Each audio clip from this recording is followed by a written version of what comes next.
자, 이를 막기 위해서 김문수 후보가 지금 당에서 어제 오늘 실시하고 있는 저 여론조사에 무효 가처분 신청을 낼 것 같다라는 움직임이 취재가 됐습니다. 김문수 후보 측은 후보 동의 없이 진행되고 있다, 일제 무효다라고 주장을 하고 있습니다. 여론조사 무효 신청을 할 가능성도 있다는 거예요. 이게 사실은 뭐 누구 측이냐가 유불리가 지금은 가장 중요하겠지만 정치학자시니까 사실은 당이 후보를 결정하는 것은 당의 고유의 권한이고 그것이 당원들의 뜻과 배척되지 않는다면 당 내에서 결정하고 판단하고 싸워도 당 내에서 사실은 지지고 볶고 싸워야 되는데 이걸 이 법원에 가서 결정해 주세요라는 게 맞습니까? 그러니까 지금 진행 중인 당의 지금 그 여론조사는 김문수 후보, 한덕수 후보 중에서 누구를 선택할 것이냐를 지금 물어보는 거거든요. 지난번 우리 당원 전당대회 과정에서 경선 과정에 있었던 룰과 똑같은 겁니다. 당원들 선거인단에게 물어보고 일반 여론조사인데 역선택 반규정을 넣어서 물어보는 건데 저는 저 부분에 대해서 김문수 측이 반발하는 건 저는 일리가 있다고 봅니다. 저도 아직 전화를 못 받았는데 어제 밤부터 시작해서 오늘 오후 4시까지 선거인단 우리 당원들에게 전화를 한다는 거예요. 그리고 그때 김문수냐 한덕수냐 물어본다는 거예요. 근데 그동안의 경선 과정에서는 8명에서 4명, 4명에서 2명, 2명에서 1명 할 때는 그 후보들이 다 동의한 겁니다. 이러이러한 경선 룰과 그 과정을 통해서 한 명 후보를 결정한 들이 다 동의한 거예요. 근데 지금은 김문수 후보, 한덕수의 단일화를 결정하는 여론조사를 당에서 실시하는데 김문수 후보가 동의하지 않았죠. 정식 경선 과정도 아니고 전당대회 과정도 아니고. 그러니까 제가 볼 때 저건 참고용밖에 되지 않습니다. 참고용이다. 그렇죠. 그러니까 저게 기속률 갔을 수가 없어요. 전당대회 경선 과정에 다 절차를 밟아서 50대 50으로 여론조사에서 결과가 나오면 그것에 따라서 후보를 결정하는 게 다 기속력이 있는 거죠. 그러나 지금 어제 오늘 사이에 진행되는 것은 전혀 기속력이 없기 때문에 김문수 후보 측에서는 결과에 상관없이 저는 절차적으로 문제를 제기할 수밖에 없고요. 그래서 아마 당 지도부도 고민일 거예요. 당연히 어제 오늘까지 해서 여론조사 결과 나오면 대부분의 경우 한덕수 후보가 높게 나오지 않겠습니까? 그러면 그 여론조사 결과를 가지고 이게 참고용밖에 되지 않는데 후보를 교체하겠다? 그러면 가처분 신청 바로 들어갑니다. 야, 그럼 당은 굉장한 딜레마네요. 그럼요. 경쟁력이 떨어지는 후보가 대선 후보가 돼서 경쟁력이 높은 후보를 지명하지 못하고 낮은 후보로 계속 가느냐, 불 보듯 뻔하게 질 가능성이 큰 후보를 이 절차적 정당성 때문에 계속 가야 하느냐 마느냐의 고민인 거잖아요. 그건 정치적 명분과 그건 그 취지지 절차에 통해서는 그게 되지가 않습니다. 이제는. 그렇군요. 그러니까 김문수 후보가 단일화 합의에 합의하지 않는 한 단일화가 불가능합니다. 제가 아까 중간평가 말씀드렸잖아요. 뾰족한 방법이 없다. 그렇죠. 중간평가를 하겠다고 국민 앞에 약속해서 대통령이 됐으면 대통령이 된 자가 중간평가를 하겠다고 하는 것이지 안 하겠다고 해서 대통령을 끌어낼 수가 없다니까요. 자, 그러면 우리 정광재 당 대변인께 묻겠습니다. 지도부가 이제 고민일 텐데 당원들은 83에서 86%가 단일화해야 된다. 11월 이전에. 그리고 경쟁력 있는 후보를 11일 이전에 추대해야 된다라고 당원들은 바라고 있어요. 그러면 당원의 뜻대로 정당을 운영하는 게 당 지도부의 몫이잖아요. 그래서 지금 여론조사 돌리고 있잖아요.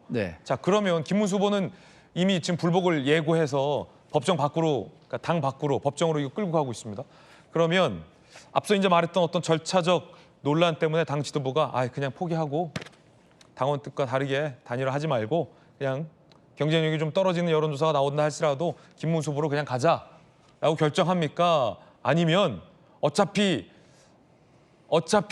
조금이라도 이길 가능성이 높은 후보로 가는 게 맞다라고 판단해서 이 법적인 어떤 싸움 감행합니까? 근데 이제 김문수 후보는 이런 얘기를 하고 있는 거예요. 한덕수 후보를 내 이름으로 대체해서 대선에 치러진다고 했을 때 한덕수 후보가 나보다 월등하게 여론조사 결과가 나와서 이재명 후보를 이길 수 있다라고 한다면 본인도 그만둘 수 있을 것 같다는데 어제 관훈 토론에서 한 얘기가 그거잖아요. 비슷비슷한데 나를 지금 바꿀 명분이 뭐가 있느냐. 여론조사 잠시 후에 준비돼 있지만 지금 2배 정도 차이 나는 여론조사도 있긴 해요.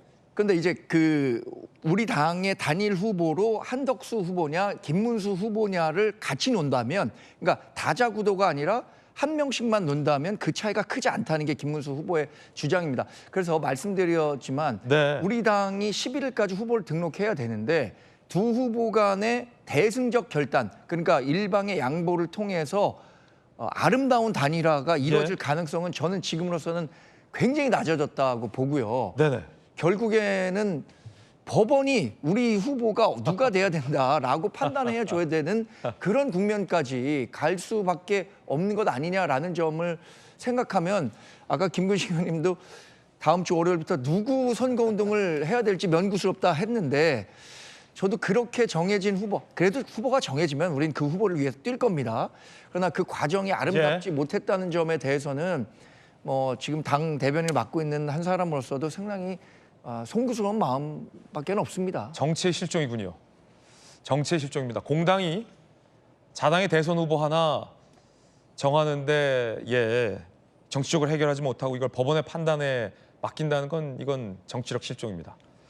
자, 그러면 이거 어떡합니까? 예를 들어서 홍 대표님, 여론조사에서 앞서 두 분께서는 각종 여론조사를 봤을 때 한덕수 후보가 더 높게 나올 거다.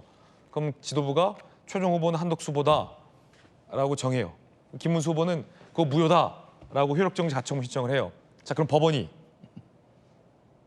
예를 들어 아니야, 당 지도부가 정한 최종 후보 한덕수 후보 이건 무효야, 김문수 후보로 해 라고 법원이 정해주면 어쩔 수 없이 지금 김문수 후보로 당을 치러야 되는데 그럼 당 지도부와 당이 전력을 다해서 김문수 후보를 지지할 수 있습니까? 지금 분위기에서 지지자들이 나뉘어 있는데. 뭐 이렇게 될 것 같아요. 그러니까 일단은 법원으로 안 가는 게 제일 상책이죠. 그렇죠. 예, 법원으로 안 가는 게 상책이고 그 결국에 가서는 저는 도장을 찍어줄 가능성이 높다고 생각해요. 김문수 후보가 그 스스로 포기하지 않는 한 네네. 안 찍으면 2번 후보를 낼 수 없는 상황이니까요. 2번 후보를 내놓고 나중에 진짜 최악의 경우 뭐 김문수 후보가 얘기하는 것처럼 일주일이 후든 열흘 후든 단일화를 또 한 번 시도를 하더라도 그때 가서 결론을 내야 되는 거지. 2번 후보 없이 그 한덕수 후보만 무소속으로 한덕수 후보도 등록 안 하면 어떻게 됩니까?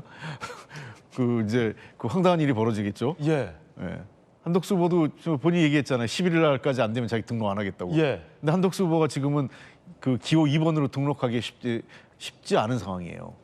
그런 상황을 감안하면 제가 저는 마지막까지 설득을 하겠지만 설득하다 안 되면 김문수 후보로 갈 가능성이 높다 이렇게 보고. 강제 단일화는 당이 못할 것이다. 예. 도리어 물론 이럴 가능성은 있어요. 정치라는 게 그 뭐 야구에서 9회 말 투아웃까지 아직 야구는 끝난 게 아니기 때문에 끝날 때까지 끝나지 않았다 이런 그 야구의 격언이 있듯이 전격적으로 그 뭐 한두 시간 앞두고 김문수 후보가 사퇴할 수도 있어요. 예. 그럼 뭐 정치라는 건 또 그런 거니까 충분히 어쩌면 김문수 후보는 그 시간까지 내가 할 걸 다 했다. 예. 그리고 부당했던 점, 예. 뭐 이런 것들을 충분히 알리고 그리고 나서 전격적으로 사퇴할 수도 있어요. 그건 그럴 경우에는 이 여론조사에서 밀려서 사퇴하는 게 아니라 김문수 후보의 그 결단, 그다음에 어떤 대승적인 어떤 양복 이런 모양이 만들어지겠죠. 도리어 제가 김문수 후보라면 두 가지 중에 하나 하겠어요. 그냥 여론조사 방식으로 해서 져서 물러나는 것보단 그냥 끝까지 가는 것, 이란. 그게 제일 가능성이 높고 이안은 마지막에 그냥 내가 내려놓는 나이. 그러면 실제 말로 김문수 후보의 어떤 정치인으로서의 어떤 그 대승적인 결단은 남기 때문에. 그렇게 되면 11일이 되겠군요. 그렇죠. 예. 저는 뭐 한 마감을 앞두고 직전에 그런 식의 결단을 할 수 있다고 봐요. 그렇지 않으면 그렇지 않은 상태에서 여론조사해 가지고 가면은 완전히 그냥 경쟁력 없는 후보로 쫓겨나는 모양새밖에 남는 게 없죠. 그러니까 김문수 후보에는 남는 게 하나도 없는 거예요. 그렇군요. 근데 저는 그 상황도요. 지금 우리 당 지도부가 지금 간과하고 있는 게 있는데 어떤 거요? 후보를 교체하겠다는 지금 강력한 압박을 하고 있는 거 아닙니까? 뭐 전국위원회 열어놓고 지금 다 소집을 해놨잖아요. 네네. 뭐 상당한 사유가 있을 때는 뭐 교체할 수 있다라고 해석을 했기 때문에 그럼 교체를 한다고 칩시다. 그럼 후보는 없어지는 거예요.